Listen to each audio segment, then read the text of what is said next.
بسم اللہ الرحمن الرحیم۔ السلام علیکم۔ ابتدا رب العزت کے نام سے جس نے جان دی جہان دیا، اور درود و سلام محمد و آل محمد پر۔ آئین ان کے ساتھ ناصر نقوی حاضر خدمت ہے۔ ناظرین، بہت سی خبریں۔ عمران خان کے لیے مشکلات میں اضافہ، ڈیفالٹ حکومت نے ڈیفالٹ قومی ادارہ خریدنے کی پیشکش کر دی، اور پھر یہی نہیں، اس سے بھی آگے بات یہ کہ گنڈا پور جو ہے پیر سیاست فضل الرحمان پر لفظی گورا پاری کرنے لگ گئے۔ خان اعظم کی خاموشی تیسرے دن بھی نہیں ٹوٹی، اور نرگس تشدد کیس میں وزیر اعلیٰ پنجاب کا نوٹس اور اداکارہ کا مقدمہ سے انکار۔ ان تمام چیزوں پہ آپ سے بات کروں گا، لیکن پہلے آپ سے گزارش کہ آئیے ان کو سبسکرائب کریں، لائک کریں اور گھنٹی کا بٹن دبانا نہ بھولیں، بلکہ اپنی قیمتی رائے کا اظہار بھی اپنی شخصیت کے مطابق کریں۔ جی ناظرین، پہلی بات کہ عمران خان کے لیے مشکلات میں اضافہ۔ یہ اضافہ کیا ہے؟ کل بھی میں نے کہا تھا، ایک ولاگ میں میں نے آپ کو پہلے بھی کہا تھا، رات والے ولاگ میں نے بتایا تھا آپ کو کہ جنرل فیض حمید، ان کا ٹرائل جو ہے وہ آخری مرحلے میں آ چکا ہے۔ اس میں بہت سی چیزیں اوپن ہوئی ہیں اور بہت سے لوگ اس میں انوالو پائے گئے، اور اس میں 9 مئی جو ہے وہ ابھر کر ایک دفعہ پھر سامنے آ گیا۔ ابھی تک 9 مئی کے حوالے سے کوئی کارروائی نہیں ہوئی، کسی کو سزا نہیں ملی، لوگ قید بھی ہیں اور ان پر ٹرائل بھی ہو رہا ہے، لیکن فیض حمید کے فیصلے کے بعد یعنی آنے والے وقت میں ان چیزوں پر عمل درآمد شروع ہو جائے گا۔ کہنے والے یہ بھی بتا رہے ہیں، ذرائع کا دعویٰ یہ بھی ہے کہ جناب اگلے ہفتے پھر ملٹری کورٹس کے حوالے خان اعظم کو کر دیا جائے گا۔ عرفان صدیقی کہتے ہیں کہ دیکھیں، اگر کورٹ مارشل کے دوران فیض حمید نے کچھ چیزیں، کچھ شواہد دے دی ہیں اور اس میں انوالومنٹ موجود ہے عمران خان کی، تو پھر اس کے لیے کسی ملٹری کورٹس کی ضرورت نہیں ہے، کسی نئی عدالت کی ضرورت نہیں ہے۔ وہ پھر کیس خود بخود ملٹری کورٹ میں چلا جائے گا، اور باقی بھی ملزمان کے خود بخود چلے جائیں گے۔ تو یعنی انہیں کہا اس سے کوئی چانس موجود ہے۔ تو اب دعویٰ یہی ہو رہا ہے کہ وہ شواہد، وہ جو چیزیں ملی، آڈیو ویڈیو، جو پلاننگ ملی 9 مئی کی، اس میں فیض حمید بالکل ملوث پائے گا۔ اس کے ساتھ جو ہے تانے بانے جو جا رہے ہیں، وہ جا رہے ہیں مراد سعید کی طرف، عمران خان صاحب کی طرف۔ تو اگلے ہفتے ہو سکتا ہے عمران خان بھی مہمان بن جائیں اڈیالہ جیل سے جا کے ملٹری میں، یعنی ملٹری بیرکس میں چلے جائیں، ملٹری کے کورٹ میں چلے جائیں، ملٹری کے مہمان بن جائیں، یا ملٹریز جو ہے، فورسز جو ہے، ان کو اڈیالہ جیل میں اپنی کسٹڈی میں لے لیں، اپنی حراست میں لے لیں۔ تو یہ ایک بات تو یہ ہے۔ اب دوسری جانب جو ہے وہ سپریم کورٹ میں ججوں کا فیصلہ بھی ہو گیا، اور 25 ججوں کی تعداد ہو جائے گی۔ سینٹ قائمہ کمیٹی نے اس کی منظوری دے دی ہے، اور پی ٹی آئی جے اور یو آئی نے، جے یو آئی جو ہے مولانا صاحب کی، ان دونوں نے اس کی مخالفت کی ہے۔ لیکن یہ جو بل ہے یہ پیش پھر وہی کس نے کیا ہے؟ عبد القادر، سینیٹر عبد القادر بلوچ، انہوں نے کیا، اور یہ بھی پی ٹی آئی کی حمایت سے جیتے تھے۔ تو اب آپ خود سوچ لیں کہ حالات کس طرف جا رہے ہیں اور کیا ہو رہا ہے۔ اب اگلی بات کرتے ہیں کہ جناب ڈیفالٹ صوبہ کے پی کے، جہاں وہ کہہ رہے ہیں فنڈز گورنمنٹ نہیں دے رہی، وفاق فنڈ نہیں دے رہی، بہت سے فنڈ کے ہیں، وہاں کے حالات، وہاں ترقیاتی کام نہیں ہو پا رہے کیونکہ فنڈ نہیں ہے۔ تو جناب وزیر اعلیٰ نے کہا جناب ایک قومی ادارہ ہے، ہم کسی باہر والے کو اس کو نہیں لینے دیں گے، پی آئی اے تو ساڈے حوالے کر، یہ ساڈا حق ہے۔ انہوں نے کہا ہمارا حق شفا ہے، ہم حکومت ہیں، اور ہم آپ کو آفر دے رہے ہیں کہ ہم اس ڈیفالٹ ادارے کو بہترین قومی ادارہ بنا دیں گے، لہٰذا اس کو ہمیں دیں۔ تو بورڈ آف انویسٹمنٹ جو ہے یعنی کے پی کے کا، اس کو اجازت دی ہے وزیر اعلیٰ نے کہ جناب آپ اپنی اپلیکیشن دیں، 10 ارب میں یہ نہیں جائے گا، ہم اس سے زیادہ پیسے دیں گے۔ تو یہ لطیفہ سمجھنے سے، یا اسے حالات کا ایک المیہ سمجھ لیں کہ ایک وہ صوبہ جہاں خود فنڈز کی کمی ہے، وہ ایک ایسے ادارے کو خریدنے جا رہا ہے جس میں مطلب جو ڈیفالٹ ہے، جس میں 100 ارب سے زیادہ لوگوں کی ادائیگیاں باقی ہیں، اور اسی بیس پہ اس کی کسی نے بولی نہیں لگائی۔ تو علی امین گنڈا پور زندہ باد، وہ کہہ رہے ہیں جناب قومی ادارہ، ساری پہچان پاکستان دی، ہم خود لیں گے، ہم کسی کو لینے نہیں دیں گے۔ تو انہیں یہ پیشکش کر دیا، پیشکش مانی جائے نہ مانی جائے، وہ لیں نہ لیں، وہ اسے چلا سکیں نہ چلا سکیں، یہ بات کی بات ہے۔ فی الحال انہوں نے یہ کام کر دیا ہے، ایک نیا شوشہ چھوڑ دیا ہے، وفاقی حکومت کو پڑھنے پاتا ہے۔ یعنی آپ کو سوچنا تو پڑے گا نا کہ آخر یہ کیا ہے۔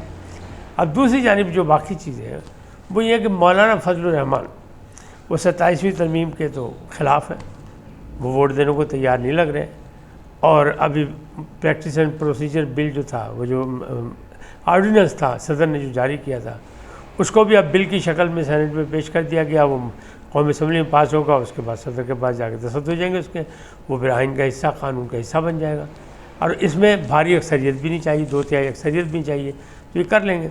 لیکن جو 27ویں ترمیم ہے جس میں باقی معاملات طے ہو رہے ہیں، اس میں مولانا ناراض ہیں۔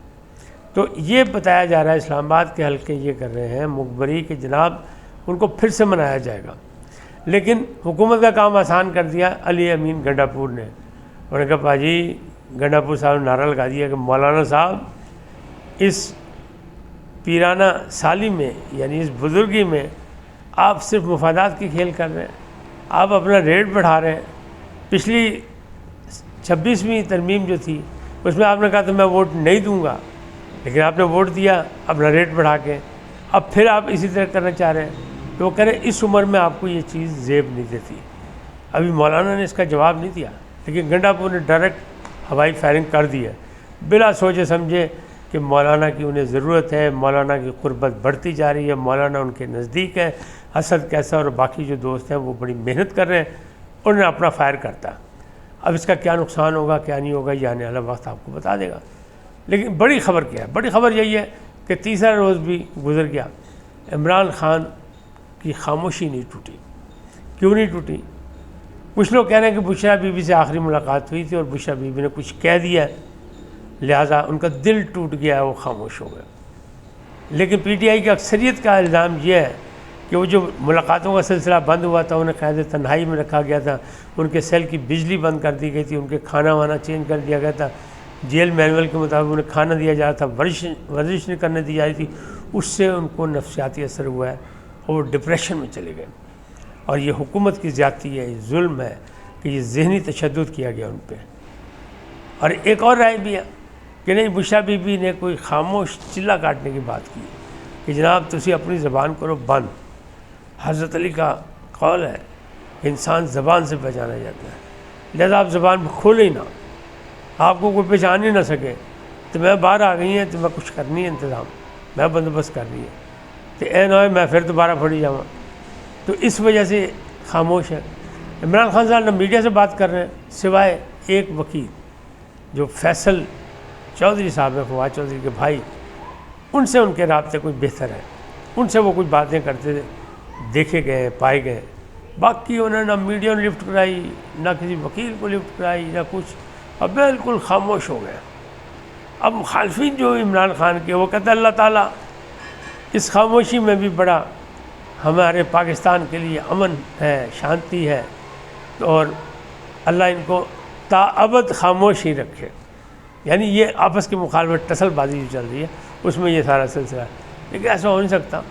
عمران خان کی کوئی حکمت عملی ہوگی، خاموشی کے پیچھے کوئی طوفان ہوگا، اور جب وہ طوفان آئے گا تو پامبڑ بلن گے جناب۔ ہمیں کسی غلط فہمی سے نہ رہنا کہ صرف عمران خان ہی غلط فہمی کا شکار ہے، باقی لوگ نہیں۔ تو خوش فہمی حکومت کو یا عمران خان کے مخالفین کو بھی ہو سکتی ہے، لیکن یاد رکھنا چاہیے کہ عمران خان کا ایک جملہ کہ جب میں اقتدار سے اتارا جائے گا تو میں اور خطرناک ہو جاؤں گا، تو حالات نے ثابت کیا ہوا ہے کہ وہ اکیلا ہی ہے اور وہ خطرناک ہے۔ حکومت ڈری ہوئی ہے، اسٹیبلشمنٹ ڈری ہوئی ہے، اسٹیبلشمنٹ بار بار کہہ رہی ہے ہم کسی سے کوئی بات نہیں کریں گے، جس نے بات کرنی ہے سیاسی قیادت سے بات کریں۔ تو یہ کیا ہے؟ یہ سب کچھ معاملات جو ہے وہ ایسے ہی ہیں اور ایسے ہی چلتے نہیں رہیں گے، ان میں کچھ نہ کچھ تبدیلیاں آئیں گی، پھر پتہ لگے گا کہ عمران خان نے خاموشی کا روزہ کیوں رکھا تھا۔ اب آخری بات کرتے ہیں، آخری بات اداکارہ نرگس کی۔ اداکارہ نرگس نے جو فلم انڈسٹری میں اپنا مقام بنایا تھا، جو اس کا نام تھا، اس کی وجہ سے بہت سے دلوں کی دھڑکن ہے وہ، لیکن ان کی جب تصویریں تشدد زدہ آئیں سوشل میڈیا پہ تو لوگوں کو بڑی ہمدردی ہوئی۔ عورت پہ ویسے بھی تشدد کوئی تک نہیں ہے، لیکن ان کے جو ماجد صاحب جو ہیں، ان کے خاوند نامدار ماجد بشیر صاحب جو انسپیکٹر پولیس ہے، انہوں نے کوئی ریمانڈ لیا ہے جناب، اور انہوں نے بہت زیادہ انہوں نے تشدد کیا ہے۔